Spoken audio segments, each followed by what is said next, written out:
Hi crafters, Karen here from Karen's Crafting Company. Welcome to another video of my series where I'm using color cubes to create a project. This is my third video in the series, and if you missed the first two, I'll have that linked in the description box so you can go ahead and check that out and get yourself caught up. Now, the purpose of the color cubes, if you're not familiar with them, is if you struggle with color combinations, these color cubes will be a great resource to have in your crafting stash. If you have two volumes, which I do, you get a total of 500 cards, and they each have their own color palette. And that color palette will help you choose the right colors to create your project, whether it's inks, cardstock, or any kind of markers or zig pens, anything to that nature. So let's dive in. So you can see that I have card number 469, and my Google Assistant picked that card for me. And I have to chuckle a little bit because I feel like this card is a little bit similar to the other two that were chosen. It seems like we are focusing on some fall colors, and that's okay. What's going on here is you have 5 colors of the palette, and I'm going to use 4. So I am going to be using my Distress Oxides, and I'm just bringing out my color swatch chart to share with you, and this is from Lou Collins, and you can get that free from her channel, and I'll have that linked in my description box as well. So I'm showing you the colors and how I matched them up, and I'm starting with the marigold, and I'm actually going to be using my dried marigold. Now it's not exact, but it comes close, and that is actually okay.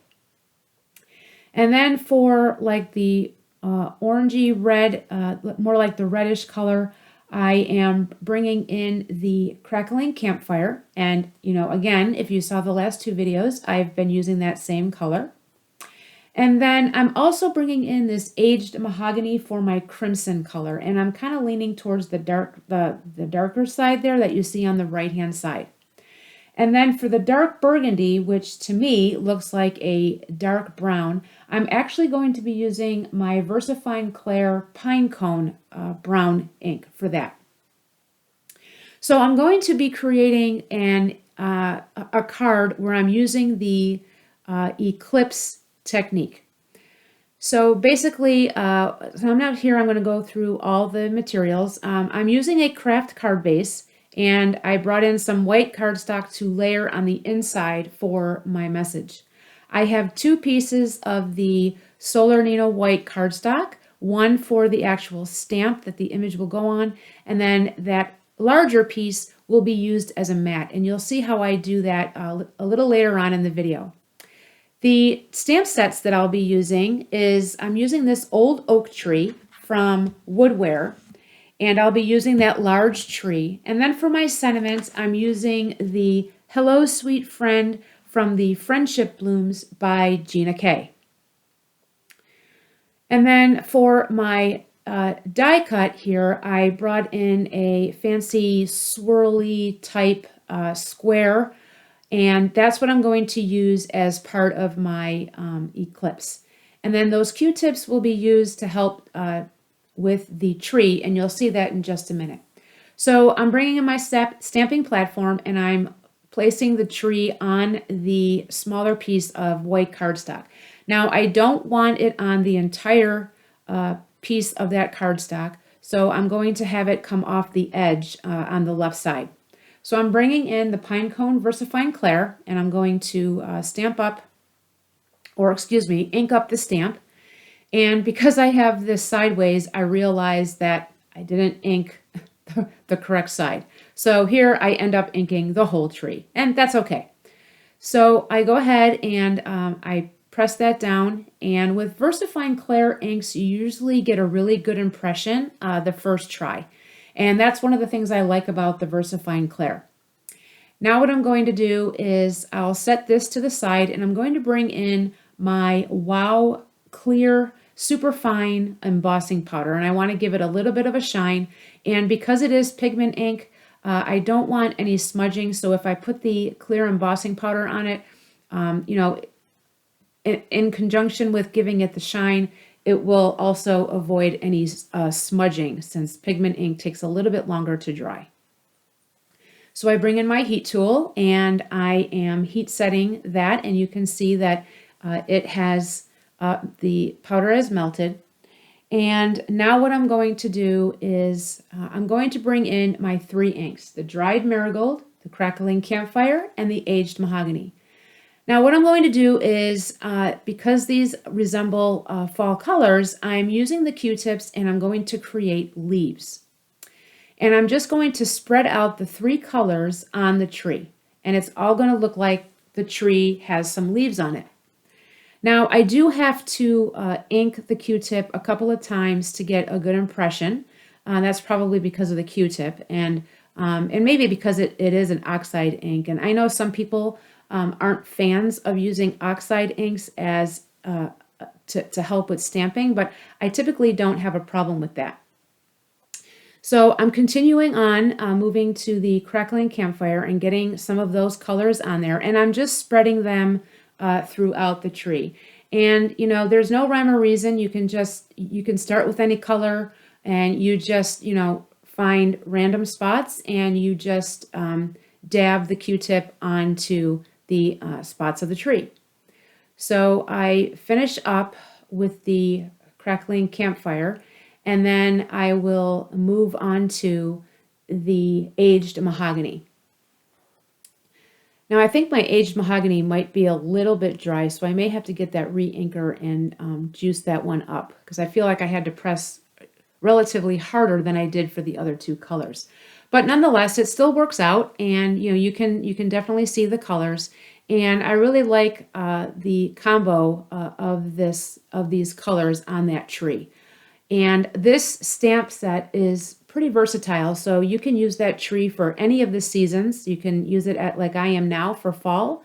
You can use it in winter where there's no leaves on the tree the way it came, or you can even put green leaves on there for, you know, spring or summer.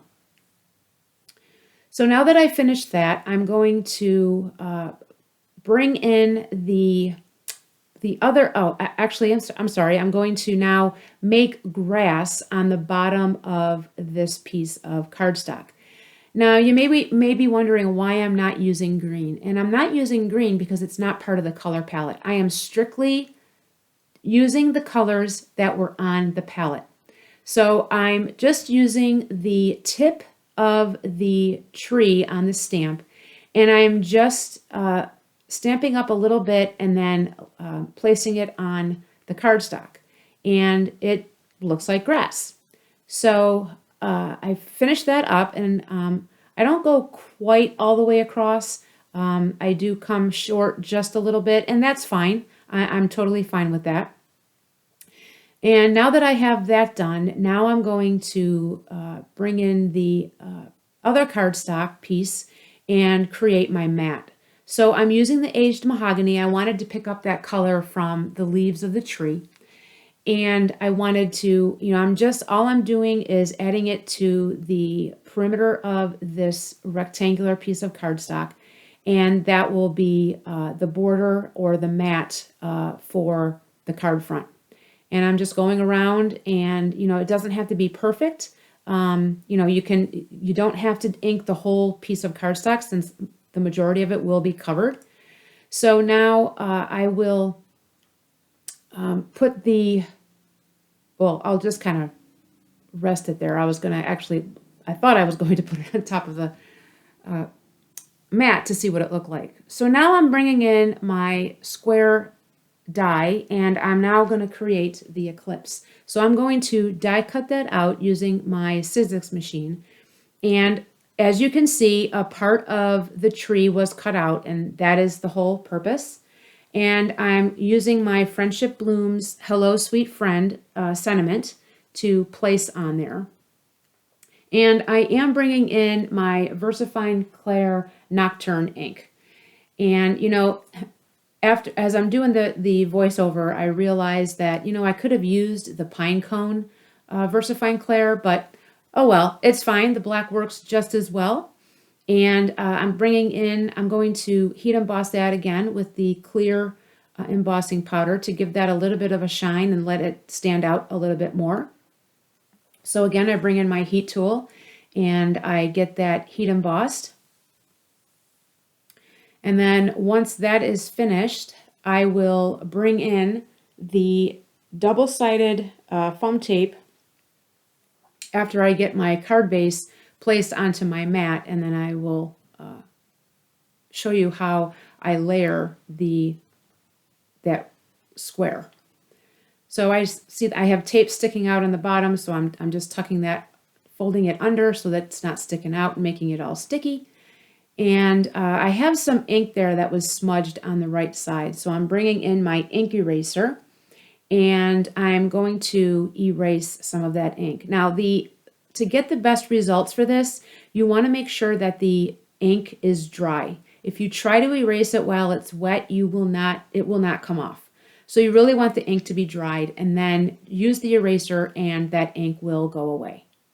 So now I bring in my double-sided adhesive strips, and these are from scrapbook.com, and I just cut off enough that will wrap around the square, and I take off the release paper because it'll be easier to wrap the adhesive around instead of having to cut it all into different strips. And then I just wrap it around until I get it all on the back of the square. So now I'm going to layer that into that opening, and it will be raised a bit. And it's kind of hard to see on camera, but it really is evident in person when you see it. So I'm looking at the card and I'm looking at it and I'm thinking, oh no, I didn't line that up right. So I'm going to make an attempt here to take it off and try again. So I was able to tear it off, no ripping, no tearing, anything like that. I realign it and then I get it into the position I need it to be, and then it's all good to go. So that is the front of the card. And now what I'm going to do is I'm going to bring out my card base, and I will adhere the card front to it. And once I have all that adhered, I will then work on the inside of the card.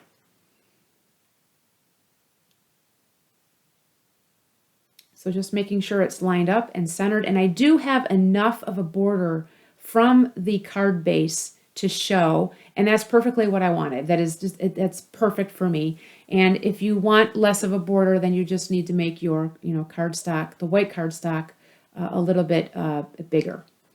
So here now I'm bringing in that white piece of cardstock that I want on the inside of my card.